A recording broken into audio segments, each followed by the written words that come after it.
by the way, I'm actually gonna low-key apologize. I have been, and maybe you guys noticed. Have you guys noticed I've been a little passive aggressive lately?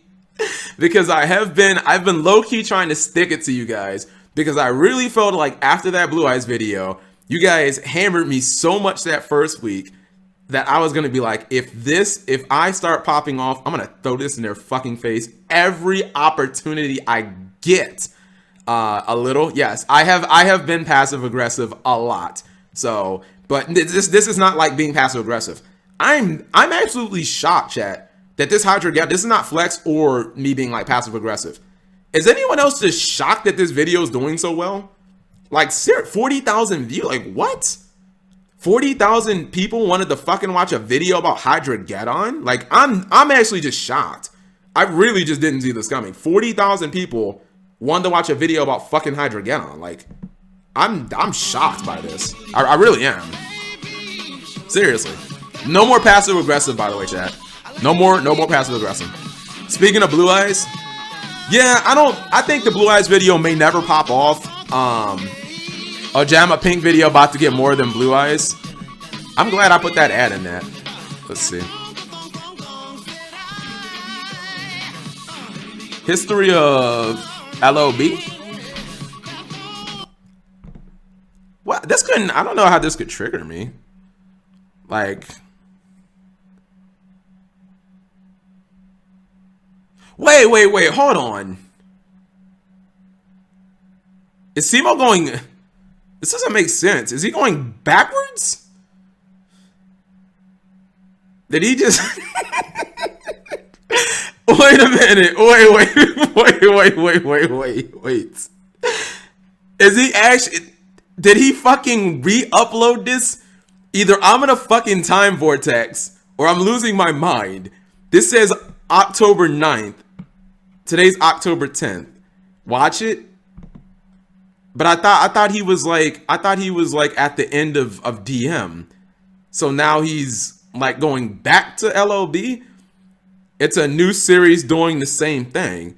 And like, I'm thinking the video couldn't have changed that much because, yeah, it's still super long. 8th, 2002, and was the first set to be officially released for the Yu-Gi-Oh! Trading card game. What's interesting about this product is that there was a 3-week window in time where this was the only product available for purchase. Meaning, if you wanted to play with your friends or play in any sort of competitive environment, these were the only cards available in the card pool. And since the game had just been released, there was no limited list and no forbidden list. Every card was playable at 3 copies.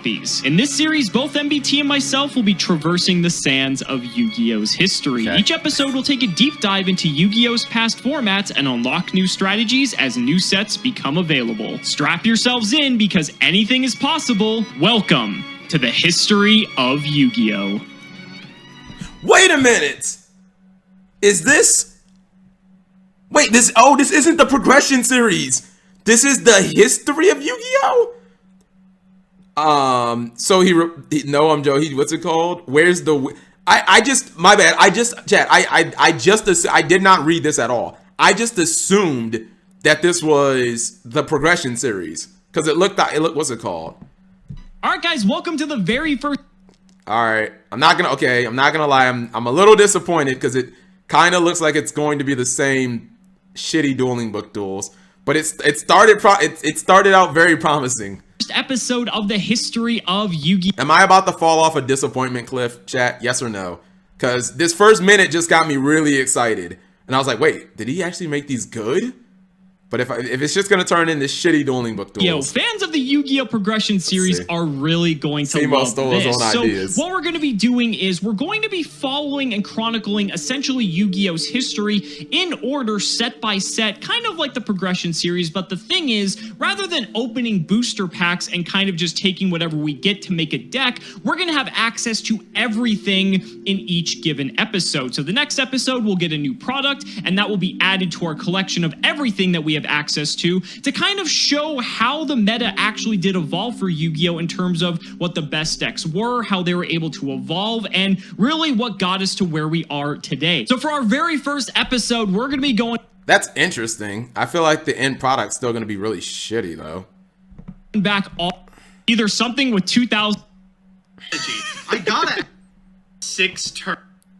I can't help but just feel not yikers. I can't help but just feel weird. Turns on 4 pieces. Just how the first... I'm just exhausted. Just exhausted.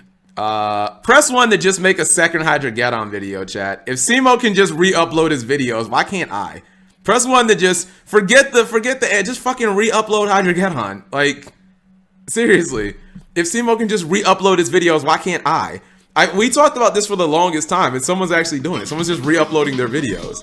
It's literally I mean, other than, I guess, switching Gage out for MBT, the Blue Eyes one would be, hold on, theoretically, chat, wouldn't the Blue Eyes video be, like, literally identical? Other than the duels being different, right? Because they're different people. But I get what Cimo's saying, that like, okay, now we're going to, we're not just going to open random packs. We're going to have access to everything. But there's still, if in his first Blue Eyes progression, they were just dealing with Blue Eyes cards. So how's it like, it should be almost the same exactly, right? Like, basically, yeah, it's literally, yeah, that's what I'm saying. This one, maybe when he gets to like the 3rd and 4th set, it should be different because they'll have, you know, a bigger card pool. But if you're just using Blue Eyes for both videos, it's literally the same video. Like, I don't know. You guys understand. I actually feel like Big Pimpin just totally debated me, chat. Because when I watched the first minute of this, I was like, oh, this is actually going to be good. Like, oh, this isn't the progression. This is history. He's going to talk about Blue Eyes and the meta, but then it just becomes a shitty dueling. Legend of the Blue Eyes White Dragon. Like, I don't really think you guys understand like how disappointed I was with this. Dragon was released on March. Like, I'm looking at this, I'm like, oh, this kind of looks like one of my videos. I think he did this despite. No. I was actually, as I watched this opening Big Pimpin, I thought, what's it called? I actually thought, I was like, oh, Cimo might actually kind of, I might not be able to do my videos anymore. I was like, oh, this might be a real history video. I was like, 30 minutes is kind of long just for one set, but it is the first set. And I was like, this reminds me very much of like what I would do for an opening. It was the first set to be officially released for the Yu-Gi-Oh! Trading card game. What's interesting about this product is that there was a 3-week window in time where this was the only product available for purchase. Meaning, if you wanted to play with your friends or play in any sort of competitive environment, these were the only cards available in the card pool. The history of this game had just been released, there was no limited list and no forbidden list. Every card was playable at 3 copies. In this series, both MBT and myself will be traversing the sands of Yu-Gi-Oh's history. Each episode will take a deep dive into Yu-Gi-Oh's past formats and unlock new strategies as new sets become available. Strap yourselves in because anything is possible. Welcome to the history of Yu-Gi-Oh! Alright guys, welcome. This was the exact moment where I started getting disappointed. When I got to this point, I'm like, is it just going to be shitty dueling book duels? Because I feel like this is a 33-minute video. We're 1 minute in. So that leaves 32 minutes of just dueling book duels.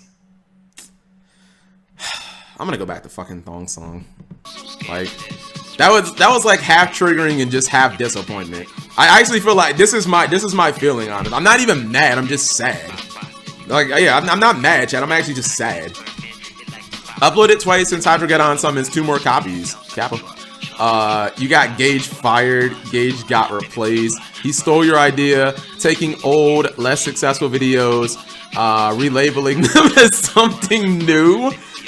I do think, chat, I've been saying this for a while, but in all honesty, and I don't, maybe either two things, there's either one of two things happening, chat.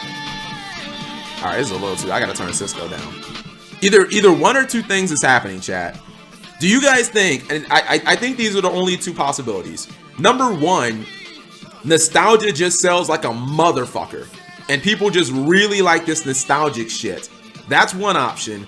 Or number two, you have a lot of big Yu-Gi-Tubers who do not like playing the game at all right now. And a lot of your older boomer Yu-Gi-Tubers kind of like look towards the past because number one, it's more enjoyable for us, but then number two, we don't really have to play the game to make that content. Which one do you guys think is going on, or do you think that it's both? Because chat, you have to admit, I told you guys before, look at a lot of some of the, like, look at my channel, look at Cimo doesn't really upload that much shit that's like current meta. His biggest series right now are progression, They're talking about shit that happened 15, 14, 13 years ago. You know what I mean? The story of the 2,222 card deck, that story is from like 2006 or 2007. That's a 13, 14-year-old story. Why can't it be both? DP Yu-Gi-Oh's videos are good. Yeah, see, Drew's really not applicable because Drew exclusively does, for better or worse, he just exclusively does one type of video. And he just will not change. I think he could do all types of great videos, but he just doesn't want to change. So, like, he's not even really someone who we can even categorize like that. You know what I mean? Didn't work for the rise and fall of Blue Eyes. It's just cashing in on nostalgia. Competitive Yu-Gi-Oh isn't good. Isn't a good subject right now. That's how I feel. I feel like what Breon Cat just nailed. Like, I mean, yeah, we have a meta and it does stuff, but to me it's just not very interesting. And I'm not saying like I'm not saying you can't be successful, because I think Triff is all about like current Yu-Gi-Oh, and Triff seems to enjoy it. I don't know. Local shop owners hate him. Find out how this guy made it to YCS with Digibugs. His biggest series is the meme reviews, which he got from Agent 00. Wait, is that not? Are you talking about? Are you talking about like an NBA 2K guy, or was there another Yu-Gi-Tuber who named Agent? Like, if there was another Yu-Gi-Tuber that did that, I would actually be kind of mad at Cimo. Oh, okay. It is a 2K guy. I mean, I can't be mad at Cimo for doing that, chat. Like, I mean, even though I haven't necessarily done it, I talk about doing that all the time. Like, I don't think that that's out of bounds. If there's like a Pokemon tuber or an NBA 2K tuber, chat, that has a series that's super successful and you make it solely Yu-Gi-Oh related, I really don't think like I would do that all the time. I mean, we talked about that with Watch Mojo videos, chat. I was like, can I make a Yu-Gi-Oh version of this? Like, I don't think that's out of bounds.